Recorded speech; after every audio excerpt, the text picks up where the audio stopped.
Selamat pagi keluarga besar GPD Tibers Bogor yang diberkati dan dipelihara Tuhan dengan luar biasa. Kembali kita akan merenungkan firman Tuhan. Tapi sebelumnya mari kita bersama-sama memuji dan menyembah Tuhan. Haleluya. Saat ini mari kita memuji dan menyembah Tuhan. Kita berikan yang terbaik untuk Tuhan.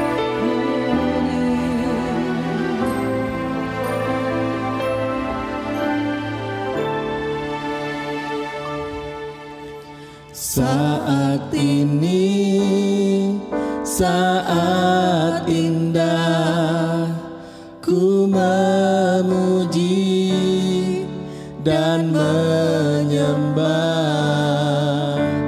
hadirat-Mu. Ku rasakan saat ku sembah Kau. Saat ini, saat Tuhan Kau curahkan urapan-Mu, hadirat-Mu ku rasakan saat ku sembah Kau. Hadirat-Mu ku rasakan saat ini, saat ini. Urapan-Mu ku rasakan saat aku menyembah Kau Tuhan.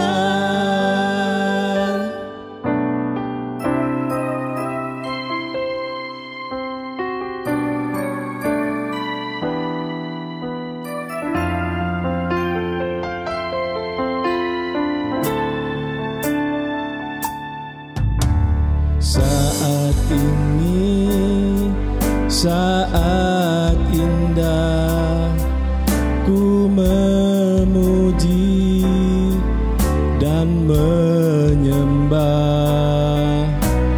hadirat-Mu.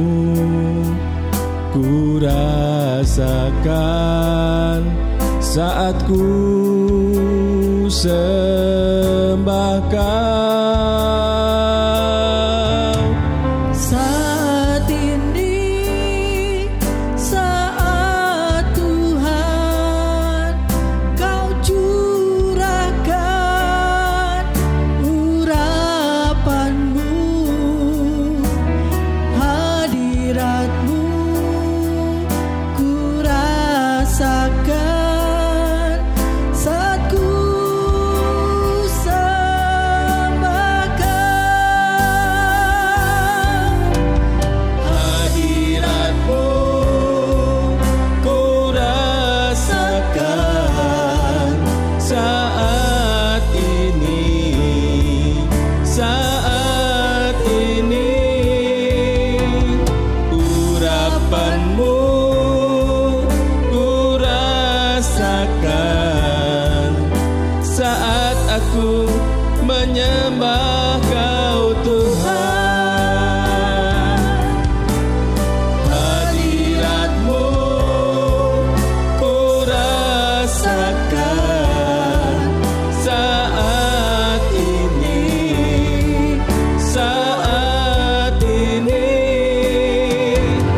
Urapan-Mu ku rasakan saat aku menyembah Kau Tuhan. Saat aku menyembah Kau Tuhan. Saat aku menyembah Kau Tuhan.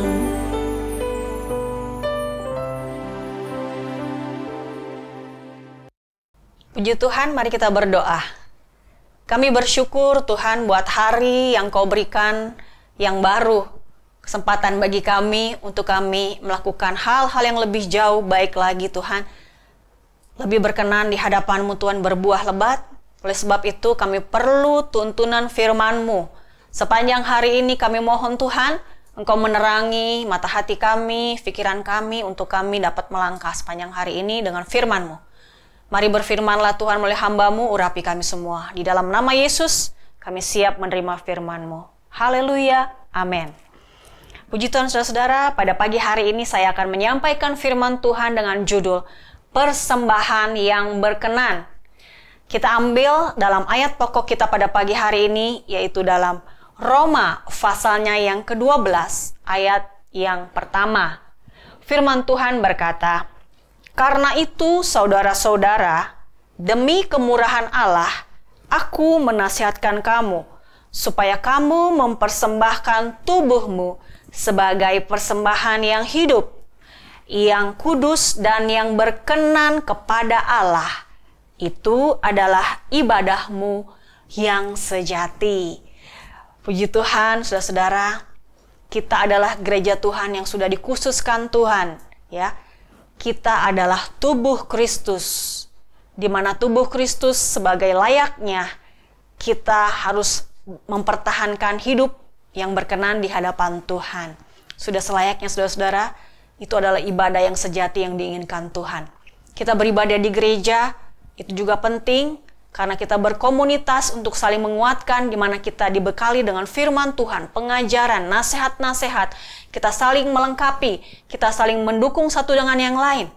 Tetapi yang dimaksud di sini adalah kita sebagai tubuh Kristus, yang dimana kita harus menjaga hidup kita berkenan di hadapan Tuhan. Nah, saudara-saudara, persembahan ini, kalau dalam ayat ini, punya arti adalah Yusia dalam bahasa Yunaninya, yang memiliki arti korban atau korban sembelihan. Berarti Tuhan ingin hidup kita, pribadi kita, tubuh ini dipersembahkan sebagai korban yang berkenan di hadapan Tuhan. Tentunya kalau namanya korban, itu benar-benar sesuai dengan Tuhan, yang menyenangkan Tuhan, saudara-saudara. Yang mungkin secara daging kita, itu mungkin kita tidak mampu. Tapi kita karena kasih kita kepada Tuhan, kita akan mempersembahkan yang terbaik, saudara-saudara, sebagai persembahan yang hidup, kudus dan berkenan. Sekarang, bagaimana caranya supaya kita dapat mempersembahkan tubuh hidup ini sebagai persembahan yang berkenan? Ada dua hal ya, cukup dua hal yang akan saya berikan. Yang pertama, kita harus menyadari status kita, saudara-saudara. Apa status kita, saudara-saudara? Status kita sebagai anak Tuhan yang sudah ditebus, saudara-saudara. Kita diangkat menjadi anak Tuhan. Dan kita sebagai tubuh Kristus, kita menyadari kita sudah ditebus dengan darah yang mahal. Kalau kita baca dalam 1 Korintus 6, 1 Korintus 6, ayatnya yang ke-6, maaf saudara-saudara ya, 1 Korintus 6 ayat 19 sampai 20. Atau tidak tahukah kamu bahwa tubuhmu adalah bait Roh Kudus yang diam di dalam kamu, Roh Kudus yang kamu peroleh dari Allah, dan bahwa kamu bukan milik kamu sendiri, sebab kamu telah dibeli dan harganya telah lunas dibayar. Karena itu muliakanlah Allah dengan tubuhmu.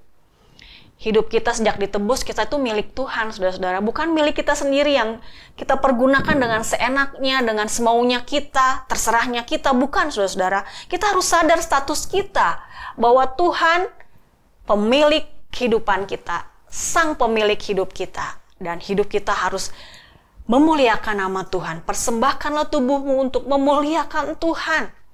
Karena Tuhan sudah berikan yang terbaik, saudara-saudara.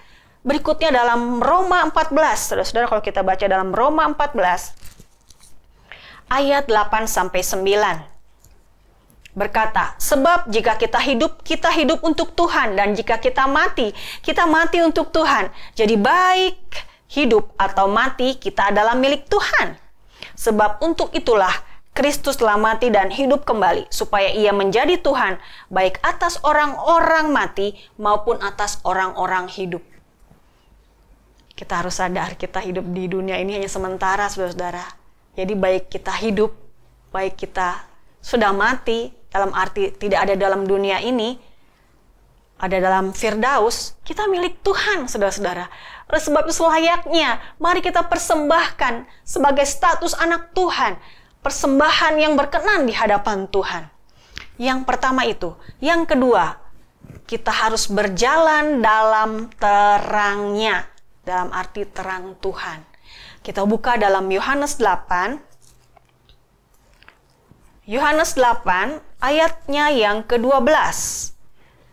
Maka Yesus berkata pula kepada orang banyak, katanya, "Akulah terang dunia, barang siapa mengikut aku, ia tidak akan berjalan dalam kegelapan, melainkan ia akan mempunyai terang hidup." Saudara, bayangkan kalau kita tidak punya Yesus, berarti kita tidak punya terang hidup itu.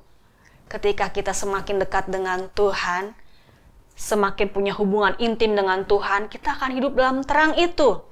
Semakin kita jauh dengan Tuhan, maka kita akan menjauh dari terang itu. Dan seringkali sisi gelap sebagai manusia itu, kedagingan itu bisa timbul, saudara-saudara. Karena kita tidak hidup dalam terang itu setiap waktu.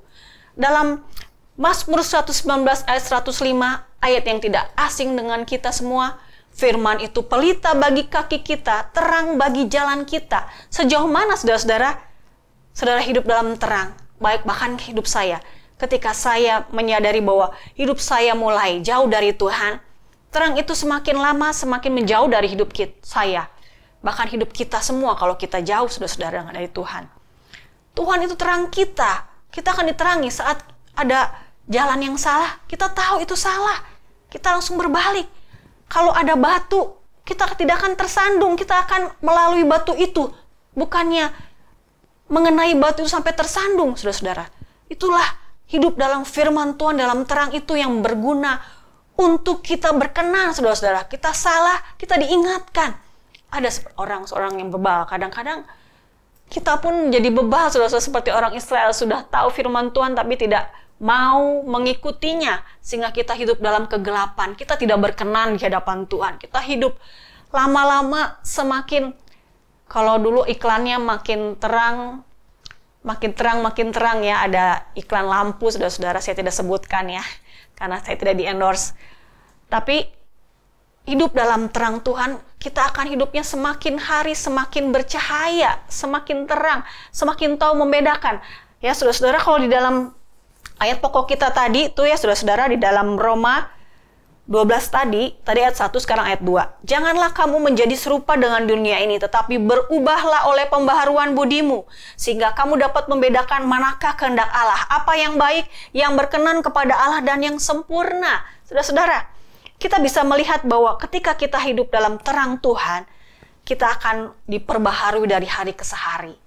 Sebagai manusia baru yang terus mau diperbaharui, dibentuk, diproses Tuhan, kita akan tahu membedakan mana yang benar, yang baik, yang berkenan, dan yang sempurna. Bahkan saudara-saudara, itu bertahap, itu berproses, saudara-saudara, kepada hal yang sempurna. Itu tidak mudah, tapi hiduplah dalam terang Tuhan setiap waktu.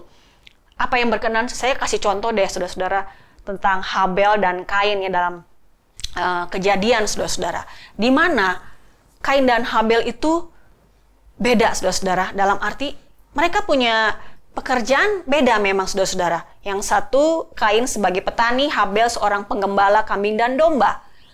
Bukan masalah pekerjaan, saudara-saudara, tetapi bagaimana hidupnya yang berkenan. Kain, saudara-saudara, kalau saudara-saudara dilihat di sini ada tabel, saudara-saudara yang akan ditampilkan. Tabel Kain, dia memberikan hanya sebagian hasil tanahnya, dia bertani ya. Dia hanya kasih sebagian. Habel, dia memberi lemak dari anak sulung kambing domba. Lemak itu hal yang terindah, yang terbaik, yang berkenan di hadapan Tuhan. Berarti apa yang terbaik bagi Tuhan dia lakukan.